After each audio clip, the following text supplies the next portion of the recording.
Bienvenue dans le podcast Oser by Nico. Nico c'est moi, oser c'est mon mantra. Un podcast pour passer à l'action, sortir de sa zone de confort, oser voir grand, oser vibrer.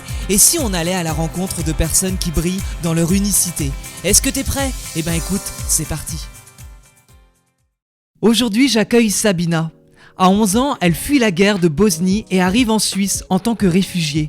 Il fallait que je m'adapte en sachant pas parler le français. Donc je me démerdais comme je pouvais. Comment a-t-elle fait pour construire une vie de femme d'affaires? Une vie qui, sur le papier, était incroyable. Je deviens propriétaire en Suisse, j'ai une piscine, j'ai une deuxième maison dans mon pays d'origine. Tout a l'air vraiment parfait. Pour tout le monde, j'ai une vie parfaite. Toutes les femmes voudraient avoir la vie que j'ai. Un mariage, une famille, et pourtant, Sabina n'est pas heureuse. Je sentais que ce que j'avais, ce n'était pas moi. Comment a-t-elle dû détruire toute une vie pour repartir de 0 à 40 ans? Et comment la rencontre avec Margot Klein, que tu as entendue dans l'épisode 20 de ce podcast, a changé la vie de Sabina? Je suis réellement tombée amoureuse d'elle et je ne le voulais pas au début. Je ne pouvais pas aller contre ça. Sabina nous parle d'acceptation de soi, accepter une nouvelle sexualité, accepter un changement de vie, accepter de s'aimer, trouver l'alignement. Je te souhaite une excellente écoute avec cette femme si inspirante. Et n'hésite pas à suivre l'Instagram Oser by Nico pour suivre les pépites de cette interview en vidéo. Et tu peux aussi laisser 5 étoiles et un commentaire, ça aide tellement au référencement du podcast.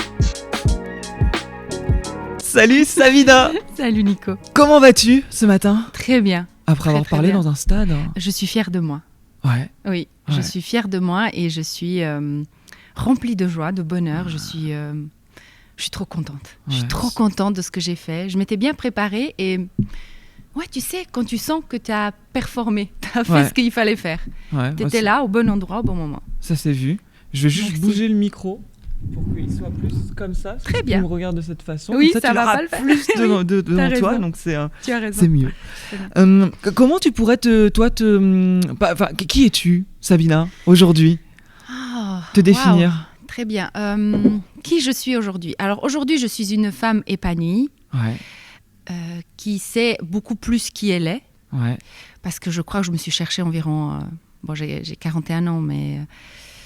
ouais, on va dire 30 ans, je me suis cherchée. Ouais. Et ouais, je crois qu'aujourd'hui, je peux dire que je commence à me trouver. Tu vois, je ne suis pas sûre qu'on s'est encore trouvé. Je commence à me trouver. Et j'ai l'impression que le chemin commence maintenant. Ok, Tu c'est vois, intéressant. c'est pas la finalité de se trouver. Ouais. Moi, je le sens comme ça. Toi, t'étais quel genre de petite fille? Parce que tu viens de loin, mine de rien. Ah oui. Alors, j'étais le genre de petite fille que je dis souvent. D'ailleurs, j'étais assez perfectionniste. J'étais parfaite pour moi. Enfin, en tout cas, je voulais être parfaite. Je voulais paraître parfaite, Ouais. mais j'étais quand même rebelle. Du coup, il y avait une contradiction. Par exemple, si je voulais pas faire quelque chose, je faisais en sorte à ce que personne ne voit que je ne veux pas le faire. Je retourne la situation afin que j'aie l'air parfaite pour avoir quand même ce que je veux. Donc personne ne voyait mon côté rebelle. Quand ça se voyait, c'était déjà trop tard. C'est presque de la manipulation, en fait. Oui, oui. Tu savais comment plaire, comment avoir ce que tu veux. Exactement, exactement. C'est après que j'ai compris que j'étais dans la manipulation. Beaucoup plus tard, quand je suis rentrée dans le développement personnel, moi, je croyais que c'était vraiment un avantage. Ok. Moi, je croyais que c'était un point fort. Tu sais, on me disait, c'est quoi tes points forts, tes points faibles? Moi, c'était ça. Je disais, je m'adapte, je sais exactement ce qu'il faut dire aux gens, je sais ce que les gens ont besoin. Pour moi, c'était un point fort. Ok. Tu vois? Bah oui. Mais j'ai développé ça avec la vie que j'avais. Je l'ai développé pour m'en sortir au mieux que je pouvais m'en sortir, pour avoir la plus belle vie que je pouvais avoir. Parce que tu as quitté la guerre, c'est ça? J'ai quitté la guerre, je suis T'étais arrivée en Bosnie-Herzégovine. Ouais, ok. Et je suis arrivée en Suisse à l'âge de 11 ans, Ouais. où il y a eu un changement de vie. Tu sais, ce qui me définit un peu, c'est que j'ai, on va dire, changement de vie. Vraiment, j'ai changé de vie 2 fois, et c'est ça qui définit ma vie aujourd'hui. C'est quoi le quotidien d'une petite fille de 11 ans qui découvre la Suisse, donc un nouveau langage, une nouvelle culture? On se sent comment? Waouh. Alors, perturbée, déboussolée, triste, en colère, parce que j'ai rien demandé. Et pourquoi on me fait ça? Je trouve injuste. Je vois plus mes copains, mes copines. J'ai plus ma chambre. J'ai plus rien en fait. J'ai plus rien et tout ce que j'ai, c'est quelque chose qui est horrible pour moi. C'est une chambre de réfugié avec mes parents dedans, mon petit frère avec qui je dois partager. Et j'ai quand même 11 ans, presque 12. Et je rentre dans la préadolescence. Donc à ce moment-là, on a vraiment besoin de son intimité. Je me souviens, j'avais un petit chagrin pour un petit copain à l'époque et je pleurais la nuit, je me couvrais avec la couverture. Je me souviens très bien, en fait, pour que mes parents n'entendent pas que je pleure, je mettais la couverture et le coussin pour qu'ils n'entendent pas que je pleure. Ouais. Tu vois, et donc tu dois te cacher pour pleurer. Tu peux pas aller aux toilettes, c'est un centre pour réfugiés. Enfin, c'est des trucs tout cons comme ça, mais c'est vraiment perturbant. C'était vraiment perturbant à ce moment-là. Tu suis une scolarité en Suisse ? Oui, tout de suite, on me met dans une classe d'accueil pour apprendre le français. Du coup, je me retrouve avec, on était peut-être 12-13, personne ne savait parler le français et on venait de tous les milieux différents. Donc moi, j'avais 2 copines qui parlaient la même langue que moi, une qui venait de Serbie, une de Croatie. Ouais. Et c'était drôle parce que c'est les 3 pays qui se sont fait la guerre. Et nous, on s'est retrouvés, et on était unis en Suisse, toutes les 3, puisque c'est la langue qui nous réunissait. Et il y avait plein d'autres enfants qui ne parlaient pas eux le français. Et il fallait que je m'adapte en sachant pas parler le français. Donc, je me démerdais comme je pouvais. Mais c'est pour ça que je l'ai appris très vite. Okay. Je pense qu'en 6 mois, je parlais déjà très, très bien le français. Tu t'es bien adapté du coup à la Suisse ? Rapidement ? Oui, très rapidement. Oui, très, très rapidement. Peut-être qu'à 11 ans, de toute façon, on a une faculté aussi d'adaptation. Complètement. Les enfants, ils apprennent beaucoup plus vite une langue étrangère. Et moi, tu sais, quand, en l'ex-Yougoslavie, en plus je vivais aussi en Slovénie, je parlais aussi déjà l'anglais. Donc à 11 ans, pas bilingue, mais un anglais déjà bien soutenu. Chose qu'en Suisse, on ne nous apprend pas l'anglais si tôt. On l'apprend beaucoup plus tard et on est très nul dans les langues étrangères. En Suisse, si c'est la francophonie, on parle français, on ne sait même pas parler l'allemand, alors que Berne, c'est juste à côté, c'est à 1 heure de chez nous, tu vois. À l'adolescence, tu as des rêves ? Tu sais ce que tu veux faire dans ta vie ? Parce que tu as déjà eu pas mal de chamboulements, tu as été déraciné, est-ce que du coup ça te donne une vision, en tout cas quelque chose, ou pas du tout Oui, moi, à l'adolescence, je veux être riche. Non, mais moi, à l'adolescence, je veux être riche et je veux avoir, vraiment, je me crois, je suis beaucoup baignée dans les films de Walt Disney, je lis beaucoup Walt Disney, je me souviens, j'avais un gros bouquin, j'avais tout, et vraiment, je me projetais là-dedans, comme Cendrillon, qui a une vie de merde et après qui trouve son prince charmant et qui vit dans un château. Et moi, je me disais, dans ma vie à moi, un jour, je vivrai dans un château. Je veux avoir une vie qui vit dans un château. Et j'ai dit ça. J'ai commencé ça à l'âge de 13-14 ans. J'en parlais très naïvement comme ça, mais jusqu'à presque 30 ans. Les gens me prenaient pour une folle. Ils me disaient, mais toi, t'es à côté de la plaque, réveille-toi. Tu vis dans un monde de bisounours. Je sais pas où tu es, mais redescends sur Terre. T'es redescendu sur Terre ? Ce rêve. Justement ? Non, je suis pas Alors, j'ai fait semblant de redescendre sur Terre. Je voyais bien que ce que je disais ne convenait pas. Du coup, je suis rentrée dans le moule, comme on dit. J'ai fait ce qu'il fallait faire pour rentrer dans le cadre, dans le box. Mais moi, je réfléchissais out of the box. Tu vois. Mais je me comportais comme si j'étais dans le box, comme tout le monde. Mais moi, je savais ce que je voulais. Mais si je disais ce que je voulais, je ne pouvais plus communiquer avec ces gens-là. Du coup, je faisais genre, je suis dans le box, je suis bien, je comprends. Ok, ah oui, c'est ça que vous voulez entendre. Très bien, c'est ça que je vais faire. Mais en réalité, mon rêve était toujours là. Donc, en attendant, tu fais des études ? Alors, je fais des études. Mes parents, ils veulent que je devienne médecin. Alors, j'essaie de leur plaire un minimum, évidemment, pour suivre ma ligne directrice. Et je fais des études en pharmacie, en Suisse. Je fais 3 ans de pharmacie. J'ai mon diplôme. Je ne fais pas un seul jour en pharmacie. Je fais réellement juste pour avoir le diplôme, parce que mes parents me disent, c'est important, ma fille, d'avoir un diplôme. Au moins un papier. On a fui la guerre. On est arrivé dans un pays qu'on ne connaît pas. Il faut que tu aies un diplôme. On ne sait jamais. En fait, ce diplôme ne m'a jamais servi à rien. Concrètement, le diplôme ne m'a jamais servi à rien. Par contre, pour ma sécurité, me sentir en sécurité, mettre en sécurité mes parents, parce que je devais mettre en sécurité mes parents, en fait, à ce moment-là, c'était inversé. C'est ce qu'il fallait que je fasse. Et à partir de là, je suis allée chercher le métier. Je suis passée par tous les métiers possibles et imaginables. Donc, je suis allée à l'assurance, que j'ai détesté. Mais j'ai gagné beaucoup plus d'argent. Et en fait, là, j'ai tout de suite vu en 3 mois que j'ai gagné beaucoup plus d'argent. Moi, je voulais être riche. Mais par contre, j'ai détesté. J'ai dit, ah oui, non, ça va pas. Donc, je peux gagner plus d'argent, mais si je n'aime pas ce que je fais, ça ne marche pas non plus. OK. Donc, argent, j'aime, mais ce que j'aime pas, ça va pas. Donc, on continue. Et là, après, je suis tombée dans une société de cosmétiques où mon père avait très honte parce que je vendais des cosmétiques à domicile. Donc, pour lui, j'avais un diplôme, alors que ce métier-là, tout le monde pouvait le faire. Il n'y avait pas besoin de diplôme. Ouais.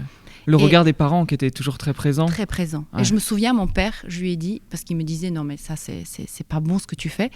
Et j'avais tellement la rage, j'ai tellement bien vendu le premier mois, que j'avais un meilleur salaire que lui. Et je suis arrivée vers lui avec ma fiche de salaire. Et j'ai regardé, regarde, je gagne plus que toi. Et j'avais 19 ans. Ah ouais. J'avais 19 ans à ce moment-là. Il a dit, bon, ok, toi, on va te lâcher, ça sert à rien. Ouais. T'es absolument pas éducable. Je sais pas si ça se dit éducable, mais tu vois, il voyait qu'il n'y avait pas de... C'est marrant parce que, tu sais, il y a quelques semaines, je t'avais fait la numérologie. Oui, et ça j'ai sortait, adoré. Parce que là, j'ai repris que tu as vraiment le 7 qui revient 2 fois et c'est la singularité, l'originalité. Et tu l'as bien dit, tu t'es mis dans le box, dans le moule pour pouvoir communiquer. Oui. Mais c'est comme si toi, de toute façon, tu sortais de tout ça. Et que tu avais cette singularité que tu n'arrivais pas à exprimer totalement à l'époque. Oui, c'est pas que j'arrivais pas à l'exprimer, je ne l'osais pas. Ah, t'osais pas. Okay. Si je l'exprime, pour moi, j'étais exclue de la société. Ce qui était un peu le cas. Ce qui s'est passé. Ça aurait pu être le cas, mais je le voyais, je le sentais, mais je n'étais pas prête à être exclue. Donc c'est pour ça que j'admirais autant les gens qui avaient une singularité. J'ai toujours admiré les gens qui avaient une singularité, qui avaient une originalité. Moi, j'étais là, waouh! T'as une célébrité ou quelqu'un de connu que t'admirais, qui justement représentait pour toi cette singularité? Par exemple, je me souviens de Madonna. C'est tout con, tu vois, mais enfin, c'est pas con, mais non. Je me souviens de oui, Madonna quand même. Mais je me souviens, elle était, waouh, elle était originale, elle était elle. En plus, je me souviens, elle est lion. Je crois qu'elle est lion comme moi. Et je me disais, waouh, il y a un signe. Peut-être qu'un jour, je vais être une sorte de Madonna, tu vois. Mais ouais, je me souviens très bien que c'était... je rêvais d'être comme elle, quoi. Voilà. Pas forcément chanteuse, quoique j'aurais aimé être chanteuse aussi. Mais je rêvais d'être comme quelqu'un qui ose être exactement comme il est, même s'il est critiqué, même s'il n'est pas aimé. Je rêvais de ça. Mais c'était un rêve très enfui et que je ne pouvais vraiment pas exprimer et qui m'a fait beaucoup souffrir puisque j'ai vécu avec pendant quasi 30 ans.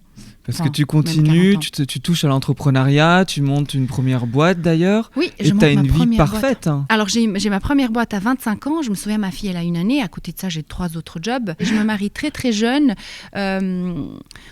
À l'âge de 22 ans, je crois, 21, 22, tu vois, je me souviens plus exactement. 3-4 ans plus tard, j'ai déjà ma fille. À ce moment-là, je travaille, voilà ce que je disais tout à l'heure, dans les cosmétiques, etc. Mais à 25 ans, je monte ma première entreprise. C'était avec le père de ma fille, donc on était associés. Et pendant les 5 premières années, c'était pas une vie parfaite du tout. Jusqu'à environ mes 30 ans, c'était très dur.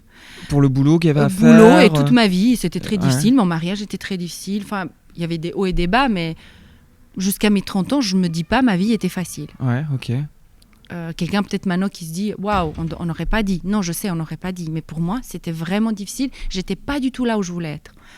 À partir de 30 ans, on commence à faire de l'argent et on commence à rentrer dans un nouveau milieu, je dirais. Et on se détache déjà d'un entourage ancien.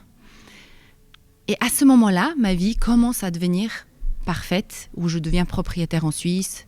J'ai une piscine, j'ai une 2e maison dans mon pays d'origine, piscine, enfin bref, tout a l'air vraiment parfait. Pour tout le monde, j'ai une vie parfaite. Toutes les femmes voudraient avoir la vie que j'ai.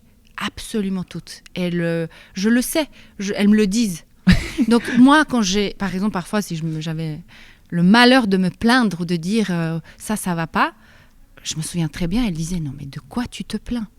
Non mais tu te rends compte la vie que tu as, tu es libre, tu voyages toute seule, tu as une société, tu ne manques pas d'argent, tu es propriétaire, tu as un enfant. Bah voilà, la vie c'est ça. T'es mariée ? T'es mariée, oui, j'étais mariée. Tu veux quoi de plus ? Et toi, tu te sentais comment ? Et moi, je ne savais pas ce que je voulais de plus, puisque je sentais que ce que j'avais, ce n'était pas moi. Donc, ce n'est pas que je voulais quelque chose de plus, Mais par contre, comme je sentais que je n'avais pas ce que je voulais, Ouais. bêtement, je cherchais plus. Tu vois? Ouais. Oui, pour combler Voilà, ce qui c'est te ça. manquait. Parce que moi, je me disais, je n'ai pas plus, ça me va pas ce que j'ai. Donc ça veut dire Ouais. qu'il faut que j'ai plus, il faut que j'ai plus, il faut que j'ai plus. Et à un moment donné, au bout de 10 ans d'entrepreneuriat environ, je fais un burn-out. Vraiment, je me souviens, je suis toute seule à la maison. D'ailleurs, j'étais souvent seule à la maison. Et j'étais au bord de ma piscine et j'adore le vin rouge. Et j'avais mon verre de vin. C'était fin de l'été comme ça. Et je regarde tout ça. Et je me dis, mais pourquoi? À quoi ça mène tout ça? Est-ce que la vie, elle se finit là? Puisque pour moi, ça, c'était l'excellence. Le jour où je serai propriétaire, je serai la plus heureuse. Ouais. Le jour où j'aurai une piscine, je serai la plus heureuse. Le jour où ma fille ceci, le jour où mon mari cela, le jour où mes parents... Enfin bref, le jour où, extérieur, ma vie sera parfaite. Et en fait, j'ai fait tout ça. J'ai fait check. J'ai comblé beaucoup de choses. Et de nouveau, toujours pas. Je me dis, mais c'est quoi ce bordel? Qu'est-ce que je dois faire pour être plus heureuse? Ouais. Et qu'est-ce que je dois faire de plus? Et tu sais, quand tu as déjà tout fait et que tu ne peux plus faire plus, c'est là, je pense, qu'il y a le burn-out. C'est là où le corps te dit stop. En fait, tu veux plus, mais en fait, non, tu vas rien faire du tout maintenant. Maintenant, on va te bloquer complètement et tu vas t'arrêter un moment pour prendre conscience. Et c'est là où je commence à rentrer plus dans le développement personnel, où j'essaye de comprendre ce qui se passe en moi. Et je comprends que je n'ai pas de réel sens. Dans ta vie? Oui. Dans ce que tu fais, dans ce que tu as Voilà. créé? Je n'ai pas de réel sens. Il me manque quelque chose, mais je n'ai pas de réel sens, je n'ai pas de réelle vision, tu vois. Ouais. Après, j'ai compris que c'était la vision. Mais pour moi, dans ma tête, à ce moment-là, je n'ai pas de réel sens. Je fais parce que j'ai vu qu'il fallait faire ça pour réussir. Parce qu'on m'a dit que c'était bien d'être propriétaire. Ouais. On m'avait dit que c'était bien d'être riche. Ouais. Et aussi, moi, je voulais être libre toujours. Donc, je me disais, quand je serai riche, je serai libre. Quand je serai propriétaire, je serai libre. Quand je serai entrepreneur, je serai libre. Et tu ne sentais pas Madonna, en fait, non, en mais toi? Je me sentais tu ne sentais pas la Madonna? Non, parce que j'étais toujours dans le box. J'ai fait ça, mais je n'étais toujours pas moi-même, en réalité. Comment tu as fait pour sortir de ce box, justement? Alors, j'ai rencontré une personne ouais. que j'ai vue en vidéo, qui s'appelle Margot Klein. Ouais, je ne connais pas du tout. Et voilà. Et je suis allée à une de ses immersions. Et je suis allée vers elle parce que quand j'ai vu ces vidéos, je me suis dit, waouh, c'est une des seules personnes que j'entends parler qui a réussi dans sa vie. Ouais. Elle est partie de rien. Donc, je me retrouvais un minimum dans ce qu'elle disait, même si ce n'était pas exactement le même parcours. Mais je voyais une chose, c'est qu'elle était, pour moi, elle était authentique. Ouais. Elle osait dire les choses que personne n'osait dire. Elle osait se faire critiquer. Ouais. Même si elle n'aimait pas ça. Mais pour moi, elle le faisait quand même. Elle ne s'arrêtait pas. Moi, je m'arrêtais. J'essayais, puis après, je m'arrêtais. Tu vois, non, moi, je pense ça. On me dit, tu vis dans un monde de bisounours. Ah ouais, d'accord, ok, non, très bien. Ouais. Alors, je vais me mettre d'accord avec toi. Comme ça, tu ne penses plus de mal de moi. Tu vois, je m'arrêtais à chaque fois. Du coup, je suis allée à une de ces immersions et c'est là où j'ai eu le déclic. J'ai eu le déclic, c'est là où j'ai réalisé que je n'avais pas de vision, je n'avais pas de sens dans ma vie. Et c'est là où j'ai mis du sens et j'ai mis de la vision. Quand j'ai vu ma vision, waouh, je me suis dit, ok, mais pour aller là, tout ce que j'ai créé dans ma vie, ça ne colle plus. Quelle vision t'as découvert? Eh bien, par exemple, j'avais dit, moi, je voulais changer. Alors moi, je voulais faire un truc, je voulais que les pauvres deviennent riches et que les riches deviennent heureux. Ouais. Ça. Et je me suis dit, moi, j'habite en Suisse. Mon pays d'origine, c'était la Bosnie. C'était un pays après la guerre. Et je voulais sauver la Bosnie. Je voulais faire en sorte que ce pays devienne comme la Suisse. Voilà, ça, c'était ma vision. Et si je voulais aller là-dedans, donc il y avait plein d'actions pour mettre en place, pour aller là-dedans, et c'est une vision vraiment à très, très long terme. C'était une vision quand même d'un point de vue de sauveur, que j'ai ensuite réadapté, tu connais.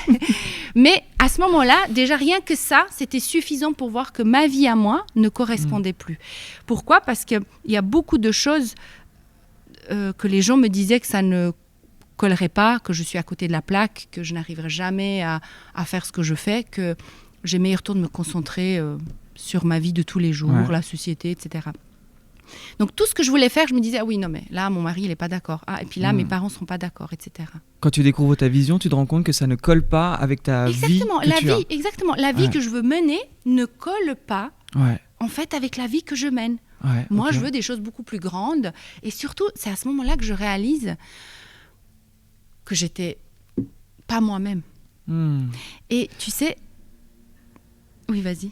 Non, mais c'est intéressant parce que là, tu mets le point sur vraiment presque aller découvrir ta Madonna à toi. Oui, exact. En tout cas, oui. Les choses se déroulent comment par la suite? Alors, il y a une chose que j'ai dû faire et qui était vraiment très difficile pour moi, que j'ai essayé de faire quand même depuis quelques années. J'avais un mariage ça faisait 16 ans de mariage, mais 20 ans de vie commune, je dirais, avec le père de ma fille.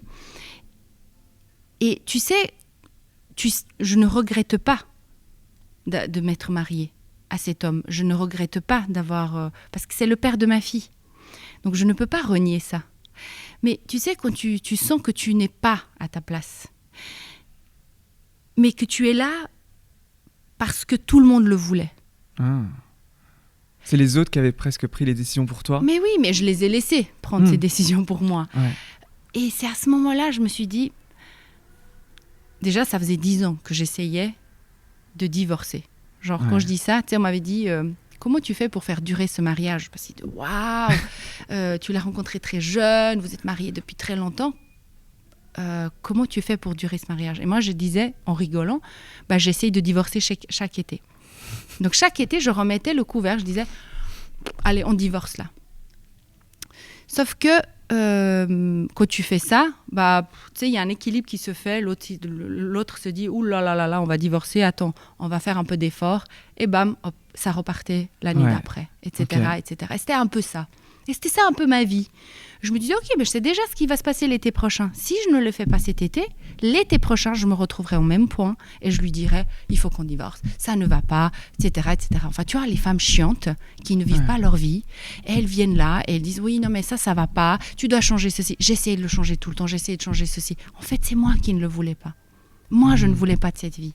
Moi, ce mariage n'avait plus de sens pour moi. Et je n'avais pas le courage de le faire. Je n'avais pas le courage de le dire, parce que d'extérieur, ça avait l'air parfait. Comment tu as trouvé le courage? Eh bien, honnêtement, c'était après l'immersion. Quand j'ai eu le déclic, quand j'ai vu que ce n'était pas à lui de changer, que c'est moi qui ne le voulais pas. Et jusqu'à là, je pensais que c'était, si lui, il change ceci ou cela, on va pouvoir y aller. Donc moi, je croyais qu'il me fallait du courage. Mais en réalité, il fallait juste que je prenne conscience que c'est moi qui voulais quelque chose. Mais quand on veut quelque chose, ça ne doit pas dépendre de l'extérieur. Ça ne doit pas dépendre de lui. Si je veux que lui, il change pour que ce mariage fonctionne, ça veut dire que c'est moi qui ai un problème, pas lui. À chaque fois, on veut que c'est l'autre qui change pour nous correspondre. On dit on est égoïste quand on pense à soi. Pour moi, on est égoïste quand on enlève quelque chose à quelqu'un pour notre bien-être. Donc moi, là, j'étais réellement égoïste.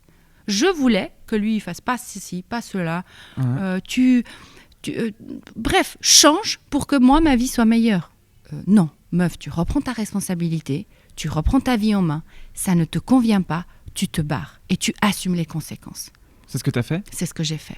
En rentrant, je savais que je devais faire. Il avait senti. Je suis arrivée. Je l'avais dit plusieurs fois, mais ce jour-là, quand je l'ai dit, c'était déjà un matin. C'était pas un soir après avoir bu quelques verres de vin et tu sais, tu te lâches un peu et tu te dis oui, mais là, ça va pas et tu déroules le truc. Pas du tout. C'était le matin. Déjà, ça, c'était différent. Et j'étais très ancrée. J'étais très claire. Je savais ce que je voulais. Juste la manière dont je l'avais dit, je savais aussi qu'il avait compris que c'était cette fois, c'était la bonne, entre guillemets. Quand tu donnes ça un allait coup de être pied terminé. c'était terminé. Là-dedans et que tout s'écroule. Exact. Est-ce qu'on passe par un moment où on perd pied, justement, on a peur, ou est-ce qu'il y a un alignement très rapidement sur... Non. Ah non, on perd pied. Moi, j'ai eu peur. Je perds tous mes repères. Donc, j'avais 38 ans. Donc, imagine-toi, ça faisait depuis 18 ans que je vivais cette vie. Depuis mes 18 ans. Donc, ça faisait 20 ans que j'étais là-dedans. Donc, si je divorce, tout autour allait changer. l'entreprise que j'avais, mes parents, mon entourage, absolument tout. Et d'ailleurs, moi, je ne voulais pas le voir. Je me disais, oui, je vais divorcer, ça va être génial, on va rester potes, etc. Pas du tout. Pas du tout. J'ai vu à quel point je ne divorçais pas seulement d'une personne, je divorçais de tout un entourage. Je divorçais de toute la vie parce que tu ne changes pas qu'une personne dans la vie. Tu ne dis pas, oui, toi, tu sors là, mais moi, je continue à avoir ma vie. Non, tu changes complètement de vie, tu changes complètement d'entourage et tu recommences une nouvelle vie à zéro, quasi à 40 ans. À zéro, avec en plus un désir pour Margot Klein. Alors, ce désir n'était absolument pas d'actualité à ce moment-là. Moi, j'étais complètement... c'est arrivé après. Moi, j'étais complètement dans le déni, à l'immersion. Margot Klein, déjà, elle avait sa vie, elle était mariée. C'était absolument pas... Moi, j'étais même pas dans le déni. Je pense que je n'en étais pas là. Pour moi, il fallait que je divorce. Donc, moi, j'ai compris un truc à l'immersion. Il faut que je le fasse. Il faut que je divorce. Ça, c'est la première action. Suite à cette décision, toute ma vie a été chamboulée très, très rapidement. J'ai vu que ma famille a été très, très chamboulée, bien plus que j'aurais pu le penser. Même au point où j'ai vu, je n'avais pas leur soutien. Tu sais, je me sentais jugée et eux, ils ne comprenaient pas. Et après, j'ai compris, ils m'ont dit, mais comment veux-tu qu'on te soutienne ? Depuis 20 ans, tu nous dis que c'est l'homme parfait. Et là, maintenant, tu dis, tu veux plus de l'homme parfait. Tu veux qu'on soutienne qui ? J'étais là, waouh, effectivement. Et moi, je voulais qu'ils me soutiennent. Non, moi, je change de vie. Vous me suivez tous maintenant. Ah non, pas du tout. Et tu n'avais presque pas été aligné sur tes dires et tes faire. Non, tes actions n'étaient pas alignées avec ce que tu disais. Non, mais en fait, il faut se dire, comme j'étais pas moi-même, réellement moi-même, ou en tout cas, comme j'aurais souhaité le montrer, avec le père de ma fille, je ne l'étais pas avec ma famille non plus. Je ne l'étais pas... Je ne l'étais avec personne. Donc, quand je dis j'ai divorcé avec toute ma vie. Avec toutes ces personnes, j'ai dû divorcer et reconstruire une autre relation. Avec mes parents, j'ai dû reconstruire une nouvelle relation. Avec mon frère, j'ai dû reconstruire une nouvelle relation. Avec le père de ma fille, c'est une sorte de nouvelle relation. On n'est quasiment pas en contact et c'est OK. Il y a rien à dire. C'est OK. Il n'y a pas de... En tout cas, de ma part, il n'y a absolument pas de colère, pas de haine. Elle est grande déjà, mais... C'est des nouvelles relations que tu crées. Du coup, certaines, elles sont moins intenses qu'avant. Parce que c'était basé sur quelque chose de différent.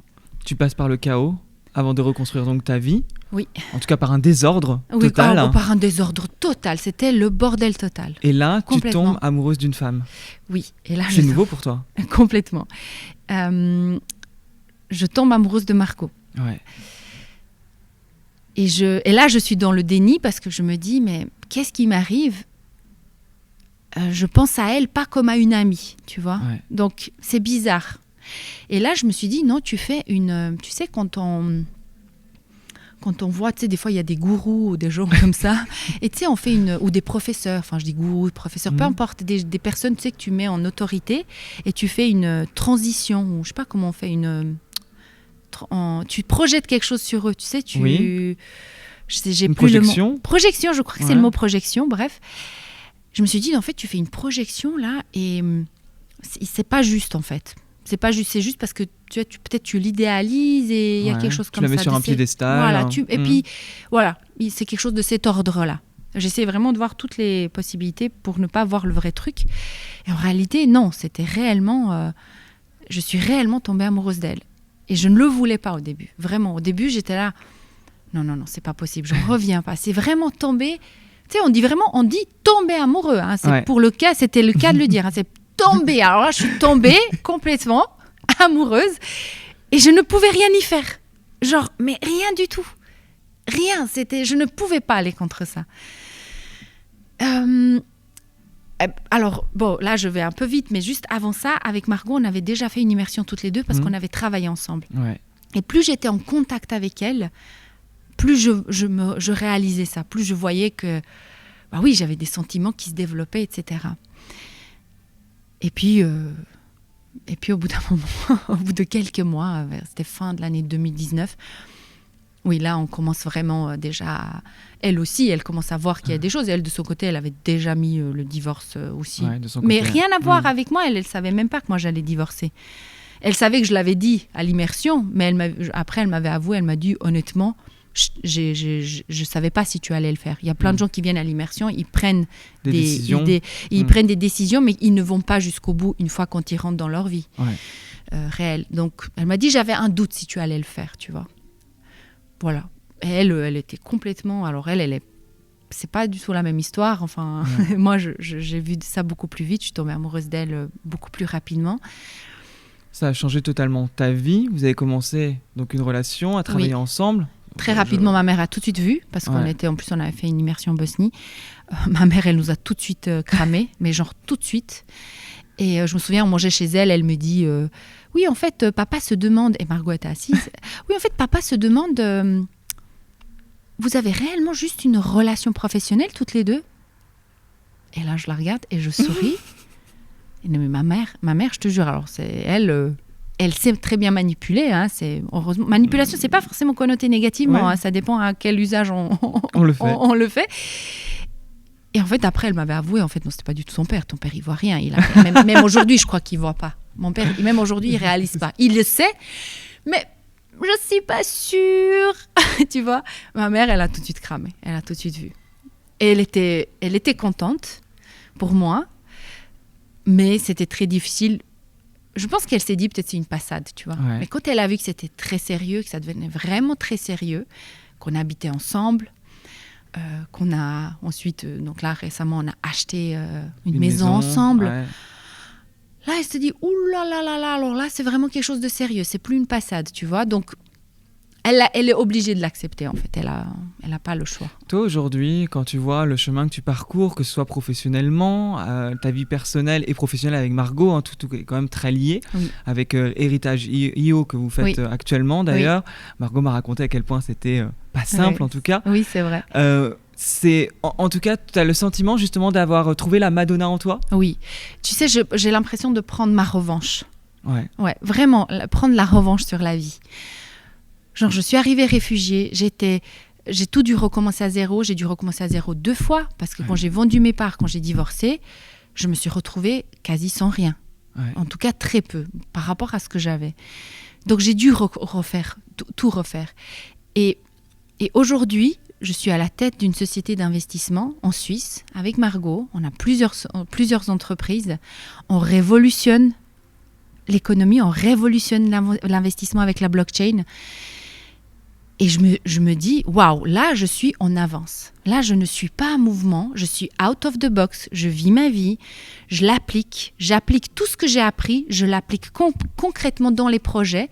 Et en plus, j'impacte le monde avec. J'impacte hommes, femmes, peut-être plus les femmes dans certains domaines où elles pourraient avoir le courage de se dire « Waouh, on peut changer de vie et être heureuse » et impacter d'un point de vue beaucoup plus global côté investissement où ça peut vraiment donner la possibilité à tout le monde. Qu'est-ce que tu donnerais comme conseil à quelqu'un justement qui n'ose pas prendre sa vie en main? C'est-à-dire qu'il ne se sent pas du coup aligné, qui est dans une vie où il lui manque quelque chose, que la personne cherche à aller chercher ailleurs alors que c'est au final au fond d'elle qu'elle sait, et que là, elle n'ose pas prendre les choses en main pour changer de vie. C'est quoi le conseil que tu donnerais à quelqu'un, toi qui es passé par là?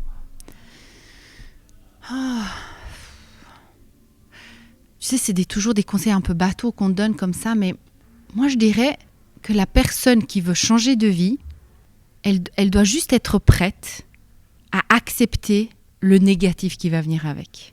Parce que je ne peux pas dire qu'il n'y a pas de négatif. C'est ce qu'on s'imagine. Si elle accepte le négatif, donc ça fait partie de sa vie, mais ce négatif, il est déjà dans sa vie actuelle si elle ne le vit pas. Donc au moins accepter le négatif, mais de l'autre côté où elle est dans sa vraie vie. Parce que quand on est dans quelque chose qu'on connaît, on a aussi le négatif, on n'est pas heureux, on n'est pas à notre place. On décide de changer de vie, il y aura aussi ce négatif, mais au moins c'est celui qu'on aura choisi. Au moins ce sera celui que nous on pilote, pas celui qu'on subit. Juste ça. Juste ça. Moi, je préfère avoir peur pour une conférence que j'ai faite hier parce que je l'ai décidé, parce que j'ai impacté, parce que je suis derrière un grand projet, parce qu'on a une grande vision avec Margot, plutôt que d'avoir cette même peur dans une vie que je ne veux pas, et il y a aussi des peurs, parce que dans toute décision, il y a toujours des conséquences. Il n'y a pas de bonne ou mauvaise décision. Dans toute décision, il y a des conséquences. Moi, je préfère subir les conséquences de la vie que j'ai décidée. C'est juste ça. Et je sais que toi, tu avais un grand besoin de plaire et d'être aimé. Oui. Aujourd'hui, tu dis l'avoir mis de côté. C'est quoi aussi comment on fait un changement comme ça? Comment on se détache du regard des autres et de cette envie d'être aimé? Ah oui, ça c'est une bonne question. Ça c'est une bonne question. Je pourrais d'ailleurs écrire un livre là-dessus, parce que alors là c'est waouh. On n'aura pas le temps. Mais je vais juste dire, c'est très très intéressant. Alors ça s'est passé il n'y a pas si longtemps pour ma part. Je crois que le besoin de plaire ne partira jamais complètement.